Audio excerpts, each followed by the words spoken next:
Welcome back, Jeff Cameron Show, 93.3 Real Talk Radio, Warchant TV. If you're watching on YouTube, you see David Hale. He's right there.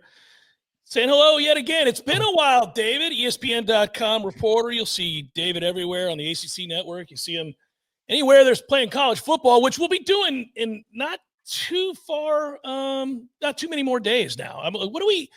The first game college football, what are we, 44, 45 days away from the first game of college football on the 23rd? Is that right? I can't be expected to do math. I'm a journalist, for God's sake. I don't figure out numbers. I choose to ignore it until it's here. It's too much. It's too much to think about. This is funny to me. I get into these debates. Corey Clark and I have had this debate. Tom and I talk about it on the show. I think there's two ways of thinking about it. Like when you work in the business as we do, you know that you're ramping up mentally, physically, every way you can possibly ramp up to the start of a season that sees you working every day. Every day. Like there's aren't too many days off once the season gets going. Really, once the ACC kickoff happens, there's no more days off. Correct. So in that case, it can feel almost burdensome.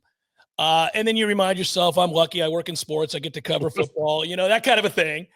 And on the other hand, you're like, man, I've really enjoyed the not working every day aspect of this off season. So it's tough. It's a weird balancing act. But do you still get excited? Yeah, look, I shouldn't downplay this, but you know what? I'm more stressed about like between now and the first game because like what I tend to do in the off season is I'll say I got a half dozen story ideas that I want to write, and ESPN says like, great, you should do that, but we're not going to run them until like almost football season because it's just going out into the ether and nobody will care in May or June. So I start doing all this reporting, and I'll take a few trips here and there, and I'll talk to some people, and I'll get all my stuff for a story in like April or May, and then I forget about it all. And then like around now, I realize, oh crap, I've got all these stories I've got to actually write now. I've forgotten why I cared about them in the first place. And it's just sort of this big miasma of stuff that has to get done in the next 6 weeks or so before the first game. Once the first game arrives and I can actually turn on my multiple TVs and watch football, I'm very enthusiastic about it. That run up to it, though, is just like stress for me for some, whatever reason. No, I get it. By the way, for people who don't know, speaking of articles, Inside Bryce Steele's Journey Back to Football, to the Football Field After Battling Cancer is the title of an article that you wrote that I read. And I want to commend you. I thought it was a tremendous piece. You made me cry. I'm getting old, David, so I cry easily. Yeah. I don't know if it's a great compliment, but like halfway through, I think the story where it's the second and third and fourth time that he's battling cancer and he's going through having to have surgery and then battling back from that and still not all the way back. It's a remarkable story for those that haven't read it. You should go to ESPN.com and find said story. It's inspirational. And now I find myself following Bryce Steele and will forevermore. And he's a hell of a guy, and he's been through a lot. I am, it's very easy in this day and age to be pessimistic about the future, which I often am, and for good reason. But then I think, particularly in the job that we do, one of the very good things about this job, and certainly not that they're all wonderful, but you meet a lot of young people who are so much like light years ahead of the person that I was at that age. They're everything that you hope a young person will be to make our future a better place, football or not. And he certainly fits into that group. And I'm lucky enough to say I've met many, many people that I would put into that category by covering college sports over the years. I think it is a disservice of the sport that we do not highlight how awesome a lot of these people are on a regular basis. We tend to focus very much on the play-by-play for good reason, but I think we tend to hide a lot of our best assets in college football, and that's dumb because guys like Bryce Steele should be an inspiration to everybody. Yeah, that story took my breath away. I left it very positive. I said I cried, but at the end I was smiling. I was like, oh man, that's inspirational, very inspirational. Maintaining a positive outlook on any of that after going through what he did, it could be a lesson for anybody in any walk of life doing anything. I was floored by it. And so again, great job on the piece. And I hope you enjoyed writing that article. It seemed like Yeah, it was I am thrilled again anytime I get to meet people. And one of the things I really loved about Bryce and his story, and again, I run across this more often than I have any right to, is that it wasn't like a simple it's a bummer he's had cancer, but look at what he's overcome type of story. Like, I think he embraced the complexity of like, I don't want to be a person who's defined by cancer. I don't Mhm. know what I want post cancer anymore. Like, do I want to chase the dreams that I had before cancer? Do I want to become the person that I am now? Like, it wasn't a simple black and white story. And introspection is a thing I very much admire in people and in athletes. I don't think it's rewarded all the time. So I'm thrilled when I meet people who have a willingness to go beyond what the standard story is. So anyway, yeah. Well, you wrote that piece. You also wrote one, and I haven't talked to you in a long time, as I said at the outset, on 136 quarterback rooms. Sweet Jesus, David. I mean, that's an enterprise. That's an undertaking. That's a. Can you inform me before we get to the rankings and the conversation centered around college football quarterbacks? Can you tell me, the genesis of that idea and how you came to execute that? Well, first of all, if you took 100 actual college football fans, like people who watch college football, and you polled them today, and you said yes or no, Missouri State is an FBS program, how many of them would have guessed accurately that it is? Right. So, these are the important things that you learn from doing some of these off-season projects is that there are, in fact, 136 FBS teams now. This is a thing I've been doing for a couple of years because I have a masochist complex. And so my goal is to spend an inordinate amount of time finding very minute details and information, packaging it together, working tirelessly to make it look great, and then put it out there knowing full well that the only response to this will be people telling me how dumb I am. So Right.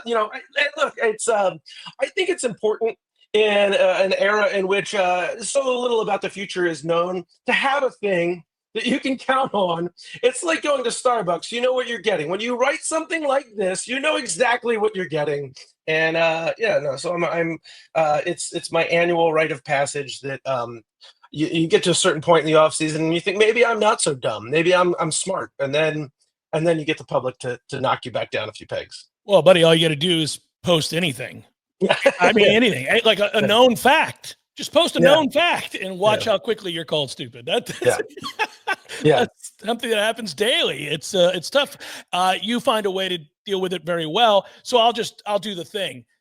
How did Florida State's quarterback room not end up number one, David? I mean, good God, man. Behind Clemson, Miami, Georgia Tech, Duke, Louisville, SMU, NC State, Virginia, on par with the likes of Cal and Syracuse, if memory serves. Come on, man. Yeah, I'll be honest with you. I kind of like Syracuse and Cal's QB rooms more. If I'm really, I could tell. honest about it. Look, man, I've watched Florida State for every game since Jordan Travis got hurt. That's part one of this story. Who is Tommy Castellanos? I think is a great question. To me, look, I've seen the best of him at BC. I've seen the worst of him at BC. The fact of the matter is, he was a bad fit with Bill O'Brien's offense last year. I think, much like with DJU, anybody who didn't want to buy the offseason Kool-Aid probably should have known that. His total QBR, which is a number that tends to reflect wins and losses very, very closely, was the worst of any qualified Power 4 quarterback last year. So that's not good. Now, he is certainly a better fit than a Gus Malzahn offense. I mean, he's basically what you would draw up for a Gus Malzahn offense. So that's good. What was Florida State's problems last year? Well, they were myriad, but one of them is certainly that when times got tough, that team did not respond accordingly. They handled adversity poorly. When Thomas Castellanos got benched in BC, he freaking quit the team. That's very hard for me to forget about. Look, I think you can certainly paint a picture where all of this looks just rosy and beautiful for Florida State, assuming he stays healthy. Is he a national championship caliber quarterback? I just don't see that, period. I know he has said, I think I can be a Heisman. I don't think that. I would love to be proven wrong, but I don't think that. I think he is good enough that team can go out and probably, if everything else that went wrong last year goes right this year with him at quarterback, you can win 8 or 9 games. I think that's certainly a reasonable thing. But if he's not healthy or this doesn't work, yeah, I mean, it's you're rolling the dice as they did last year on a guy we know a lot about, and you've got to paint the right picture for it to look good. And if you paint that picture, it has there's enough evidence that it can look good, but there's also a lot of evidence that it can look bad. No, we're on the same page here, and I've been saying that to the audience, much to their chagrin. I don't know the world in which people who often refer to Tommy Castellanos as being an elite quarterback, I don't know what season of football they've seen him play in which that's true. He's never been that. He's never even been kind of average, really, frankly. But that said, there are moments in time, certainly the second half of the Florida State BC game a couple of years back, in which you see how electrifying he can be with his legs. And this system, as you just noted, caters specifically to that skill set, much more so than what Bill O'Brien was doing. And to that end, real quick, a caveat here, a side note, what the hell was Bill O'Brien doing? Why was he trying to make a 5'9" inaccurate passer a pocket passer? What was going on? I have no clue other than that's who he inherited. And you have to remember too, the Bill O'Brien hire happened at a weird time. It was like early February, I think, when Jeff Hafley left for the NFL. So it wasn't like O'Brien took over the team, got hired in early December, as most coaches are, went through like portal period, said like, you know what, Tommy, we like you, but I don't think you're the right fit here. Why don't you hit the portal? Like he kind of inherited a guy he almost had to keep. And then it's not like BC is awash in NIL dollars to go out and find somebody else either. But I remember I looked up this stat. In fact, for that same QB rankings from the year before, Castellanos had the most designed quarterback runs by a Power 4 quarterback since like 2017. And I remember saying last year at ACC kickoff to Bill O'Brien, that's a big number. What do you think about that? And he said, well, that's not going to happen this year. And I thought, well, that might be a problem. But, the way that he talked about it in the preseason was, we're not trying to make him a pocket passer. We're trying to make him a good decision maker. And so if it makes sense to run the football, by all means, run the football. If it makes sense to throw the football, throw the football. And he talked about it in those terms. And I thought, that makes sense. That sounds good. But then when you put it into practice, and it clearly did not work, and it was not who Thomas Castellanos wanted to be, I do think that what Gus runs, and you certainly look at the guys who had the most success under Gus in his head coaching era, and they look like Castellanos, right? So it makes some sense. But the history of quarterbacks under Gus is a little fraught as well. Then you had the recent history, Jordan Travis aside, from Jameis Winston to today, not counting Jordan Travis, has been a nightmare at quarterback for Florida State. So it's a lot of, it's sort of like, you're making a dish, and every ingredient that you're making has a chance to go horribly, horribly bad and completely ruin the dish. If you get them all right, it might be a delightful tasting dish, but everything has to go right for it. That delightful tasting dish was the 12-0 regular season, 13-0 before the Georgia Bowl game, ACC championship year. And I want to get your thoughts as you watched it play out last year.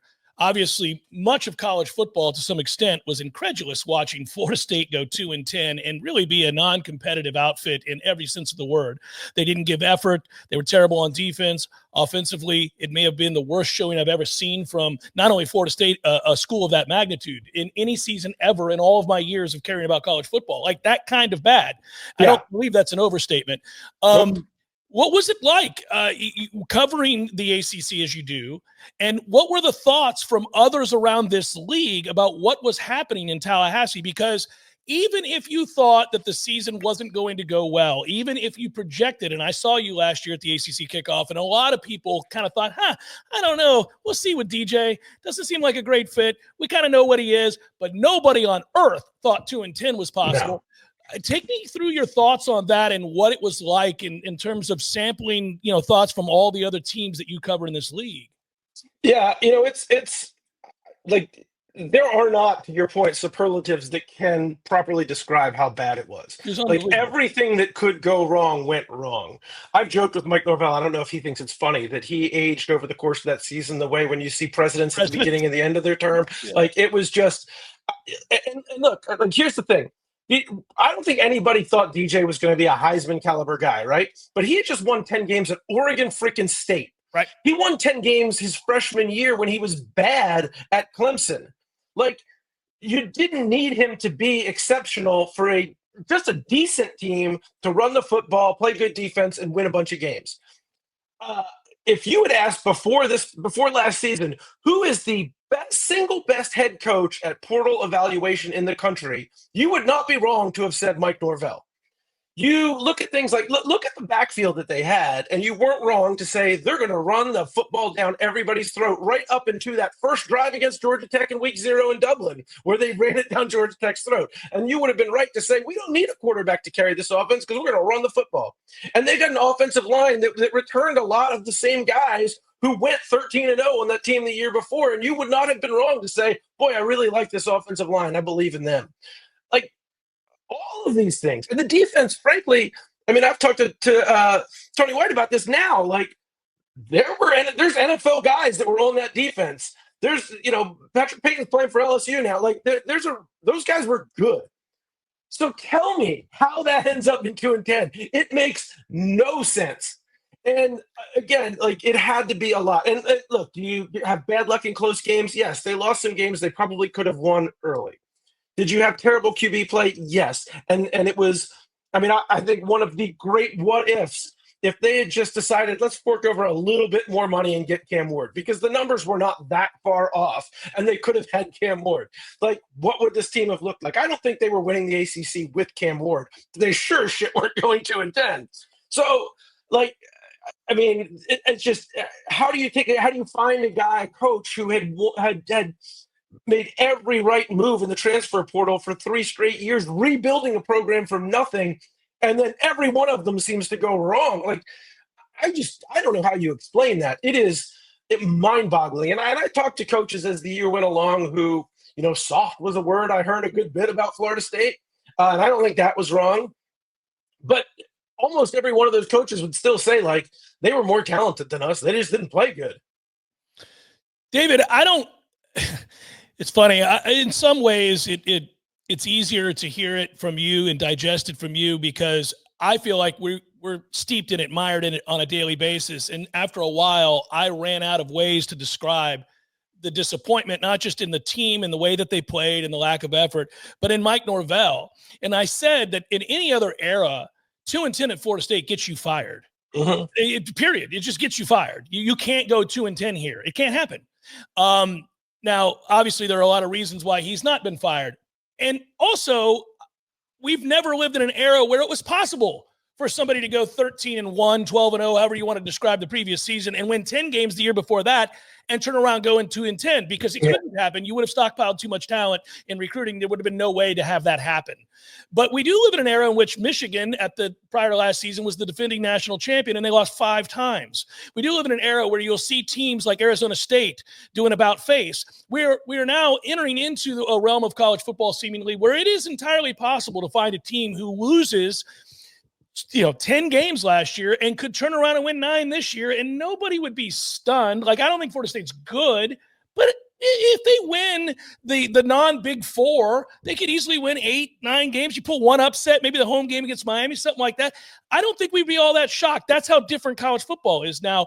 So what to make of Mike Norvell, the coach? What is he? Yeah, it's funny. I talked to Mike about this notion of, like, maybe you're the canary in the coal mine of a new era here. So I did some actual math on this, and I went back and looked, going back to the year 2000, of every Power 5 season in which a team lost 6 more games than they had won 6 fewer games than they had won the year before. And largely for the better part of, like, the first 15 or 16 years of that era, it didn't happen. Mm-hmm. It was like 1 every 2 years or something. Last year, it happened 5 times. 5 times. So we talk about Florida State, and they were by far the worst. But look at what happened to, you mentioned Michigan. Look at Oklahoma State. Did not win a conference game last year after being pretty darn good the year before. And again, a veteran coach who has won consistently there. Like, the dynamics, the DNA of how a team is made create this system now where year over year change is marked. Like, and it is not, you are guaranteed nothing year over year because you are having so much change. And particularly, look, I don't think Mike Norvell ever wanted to be the coach who has to live and die by the portal, but that was sort of the bed that he made, and rightly so for a long time. But that doesn't help.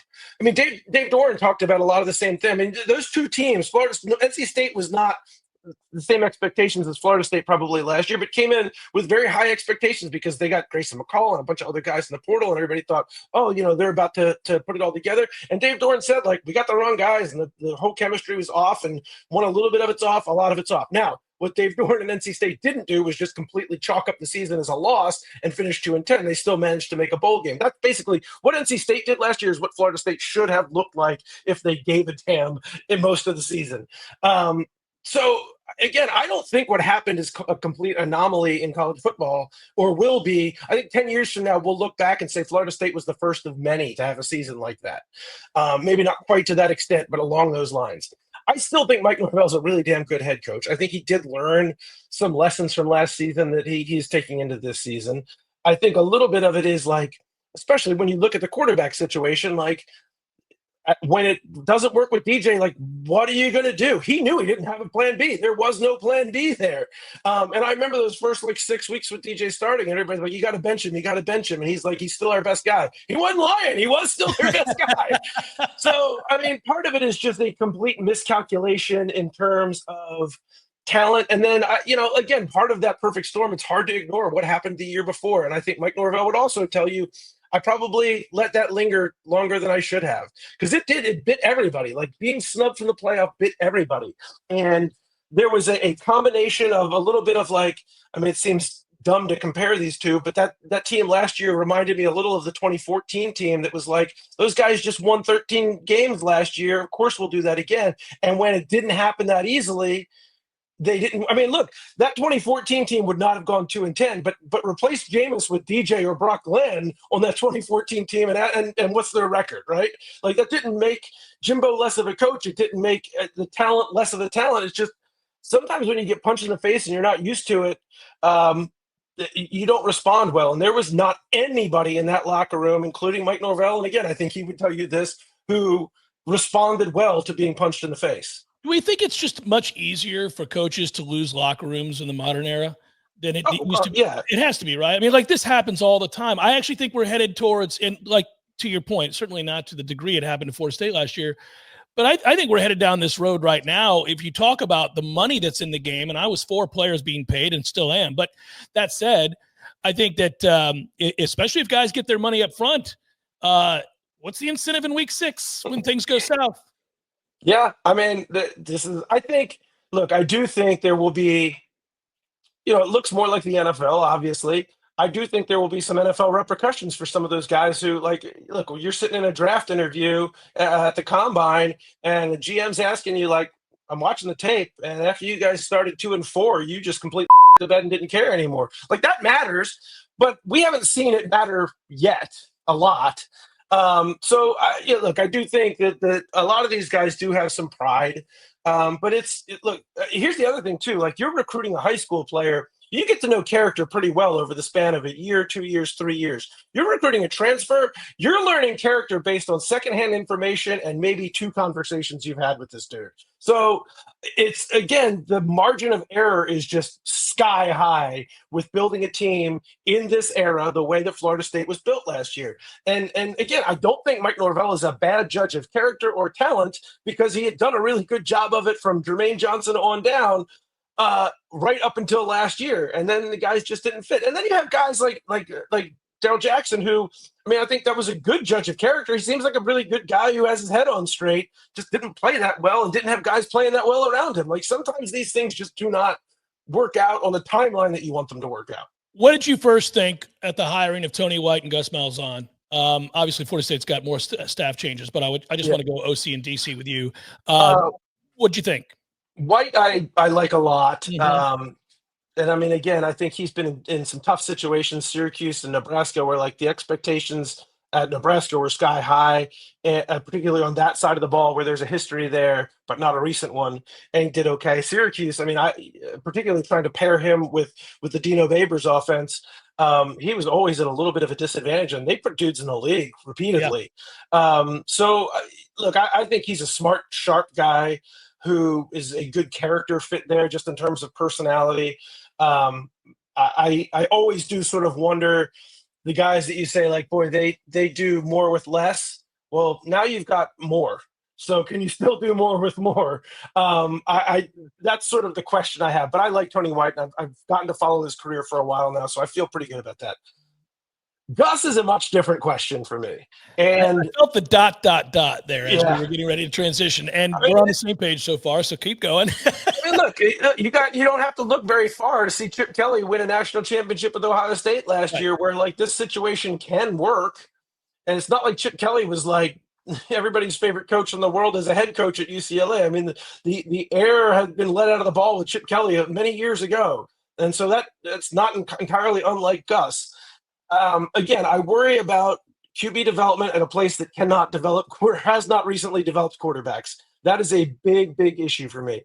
I do think there is something to be said about hiring a guy who has his offense, has head coaching history, knows how to basically run the offense as I am head coach of the offense, and that frees Mike Norvell up more to do head coaching things that clearly fell off the radar a little bit last year. I think that is a plus. Mike and Gus seem to have a good relationship where that chemistry is not a problem. I mean, but when's the last time you watched Gus Malzahn offense and we're like, that's pretty good? I'm real excited about that. No, we're in agreement. To me, that's that QB and just how does it all fit in the modern landscape of things with Gus? I don't know. That's my question. Well, and I feel like they got to run the hell out of Tommy Castellanos. That's their best chance to win and utilize that skill set that is unique. That's the one aspect of his game that is unique, is he is elusive, but he's 5'9", 1 whatever. I don't know that you can get through a season doing that at a split of like 65-35, which is what I think they have to do to really run Gus's offense. We'll see. Quick question on that first game against Alabama. It requires an opinion of yours. I don't know if we know Ty Simpson, who I remember was recruited, if I'm not mistaken, by Clemson heavily. Mm-hmm. He was the guy they wanted before Cade Klubnik. Right. And it was only after Ty committed to Alabama that they turned their attention to Klubnik. Well, freaking A, did that work out, buddy? So Ty Simpson, do we think, I'm sure you've talked to folks, I've tried to reach out. I think they're leaning that direction post-spring that he's going to be the starter. But since Florida State plays Alabama in game 1, it's of paramount importance to try to get a handle on that. Do you think that's accurate to say he'll be the starter? I think it is, just from the information that I've heard. Now, a lot can change during fall camp, certainly. Would it shock me if this ends up a little bit like, was it 15 or 16 with Jalen Hurts, where it was, I forget who it was, some guy who had been a highly publicized 5-star, Bryce Barnett maybe, or something like that. Blake Barnett, was that right? Was the start. They had like 3 quarterbacks, and they didn't know who it was going to be. And then Hurts gets in there as a true freshman and didn't start the game, but came in and then just blew the doors off. I think it was USC. Like, would that shock me if something like that happens? The freshman that they've got at Bama is really good. I mean, this is sort of one of the issues that I think maybe is the double-edged sword. Like, I don't know how, if you're Florida State, you're game planning for a specific quarterback. I don't think you can. On the other hand, like, they don't have a quarterback that they know much about either at this point. And look, Ty Simpson's been there for a long time. Obviously, he had recruiting pedigree. It's a really weird year. I mentioned this in that quarterback story that you talked about. Like, Notre Dame, Texas, Oregon, Georgia, like the number of schools that are just going with basically in-house talent and didn't go get a veteran guy who are blue blood, national championship aspiration schools. Like, I think this is, I don't know, maybe a little bit of a turning of the tide of like guys trying to get off of the QB transfer bandwagon, but like it's a big roll of the dice. If you're Notre Dame, like, yeah, you like CJ Carr a whole hell of a lot, but boy, that's a big roll of the dice for a team with national championship aspirations. Like, Julian Sayin might be great at Ohio State, but boy, that's a big roll of the dice at Ohio State. Like, and Alabama might be the biggest roll of the dice because unlike, say, Gunnar Stockton at Georgia, where you've at least got some tape on him and you've seen him play in big moments, like, you don't know anything about these quarterbacks at Alabama right now. The team in the league that did go out and go ahead and get a quarterback from outside the system is Miami. Are they good enough to compete? Really quick, just quick overview on the ACC before we get up there to Charlotte together. Look, I think it's Clemson to win. I think it's Clemson rather easily, frankly. I think that team's loaded. Much to Florida State fans' chagrin, it just looks like, beat the new boss, same as the old boss. But do you think Miami or anybody else, for that matter, in the league is good enough to challenge?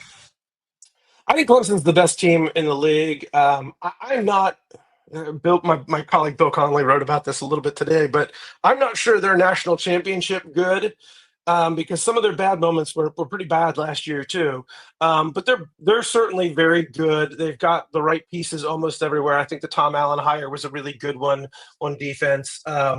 Miami, I really like their defensive coordinator too. I got to spend a lot of time with Corey Heatherman, and he's got a lot of Mario in him, and that he's just obsessed. But he might be a little more good game day coach than Mario. Miami fans better hope he is. But he, like, what they're trying to do defensively, I'm enthusiastic about. I think last year they just rewrote their entire defensive playbook to try to make up for a completely lackluster secondary, and it, instead of making them bad in one area, made them bad across the board. Carson Beck, though, is not Cam Ward. Cam Ward was a damn magician. Cam Ward was one of the rare guys who says, "Jump on my back, I'm carrying us to a win." That particularly in the Syracuse game, Mario and Miami did not give him the chance to do that is ludicrous to me. But Carson Beck's a very good quarterback who is not a magician. He's just a very good quarterback. So to me, I think Miami certainly has the ability to win 10 games. Is that enough to win the ACC? I don't know. The other team, though, that I think is intriguing is Louisville. Louisville spanked Clemson last year. I know the final score looks like a one-score game. Louisville dominated that football game in Death Valley against Clemson last year. Tyler Shuck might have been the most underrated quarterback in the country last year, certainly in the ACC. I don't think Miller Moss is quite Tyler Shuck's talent. Miller Moss is a really good quarterback. They're probably better around him. Their offensive line should be one of the best in the ACC. They've got two guys in their backfield, Isaac Brown and Duke Watson, who are as explosive as any pair of running backs in the country. The defense, I think, is still a work in progress, but they've got some nice transfers, and Jeff Brom is taking a much more hands-on approach with the defense this year, too. And I don't think there's a better there might be coaches that you put in the same level of conversation. I don't think there's a clearly better just coach in the country than Jeff Brom in terms of, like, scheming up a blueprint, an X's and O's, and then getting a team ready to play a football game. As soon as they hired Brom, I was like, well, get ready for Louisville to be good every year he's there, which I think it's probably going to be the case. Final thing, I'll let you go. Do you like college football, or are we getting to a place where you're going to like it more? I love college football as much as I ever did. And look, this is not entirely a college football thing. That we're going through huge changes in this sport, and I think eventually it will land in an okay place that we'll all live with. But what annoys me is I don't understand how we convinced fans that talking about TV ratings and budgets is fun. Like, that's not fun. Like, right. Let's talk about sports. That's fun. This other like, yes, I understand that it matters at the end of the day in terms of your team or whatever. Like, I can't stand it. And we do this in the NBA. We do this in Major League Baseball. Like, Lord knows, like, everybody wants to compare college football to EPL, and I have tons of issues with how, like, the money works over there too, and just I think it sucks the fun out of it. But when you set that stuff aside and stop talking about that and just watch a damn game, that's as good as it's ever been, and I don't have any issue with that. It's hard to set it aside. I'm with you, though. I think fans want their team to be good, and if they know they're behind the 8 ball before the start of any one, it's just hard to go into. So it's why I've never gotten into F1 or racing of any kind. I'm like, well, whoever's got the most money is going to win. I don't like watching foregone conclusions, and yet I suppose if my team was one of those, that I'd be like, well, do better, everybody. Well, look, hey, I mean, honestly, here's the thing. If we get to super leagues, which I think everybody believes we're getting to at some point, the money and the ratings will still matter, but probably less so. Yeah. And I don't know. I think there's an upside to greatness, right? Like I do think that there's something to be said. I mean, look, do you like the NBA from 1985 to 2015, or do you like the NBA over the last 10 years? Because they're dramatically different in terms of parity and who can win. And do you like the NFL as do you miss like a Cowboys dynasty? As an Eagles fan, I say, of course not. But like, there's more parity in the NFL now. I don't think you can't really reverse engineer sports, and part of the beauty of sports is like underdog stories still happen across the board, and those are the fun stories. Like I hate that we just like dismiss a good underdog story because like they didn't have enough money or something. Like yeah, that's what's fun about it. Yeah, I often just sort of say to people, I don't know that we have as many sports fans anymore. We I'll say something about a kid who's on a team that's a rival of Florida State's or something like that, and an immediate pushback, and I'm like, don't you like sports anymore? Yeah. Like, don't you just like sports? This always got me. I think it started to some degree in my mind with Lamar Jackson and the people who would hate on Lamar Jackson. I'm like, how do you watch football and not enjoy watching Lamar Jackson? Louisville fan, Ravens fan, whatever. That is as fun a dude to watch play football as there has ever been. How are you not enjoying this? Yeah, you got to love the game and not the team. Yeah, it's that way. Brother, I always appreciate it. It's great to catch up. I'll see you in a couple of weeks up in Charlotte. Be good, and thanks for taking the time. Yes, sir. Looking forward to it. All right, take care. That's David Hale, ESPN.com. You can read his stuff there. David Hale joined on Twitter, of course, and we're always excited to get caught up again. It means football is on the horizon. Jeff Cameron Show 93.3, Real Talk Radio, Warchant TV.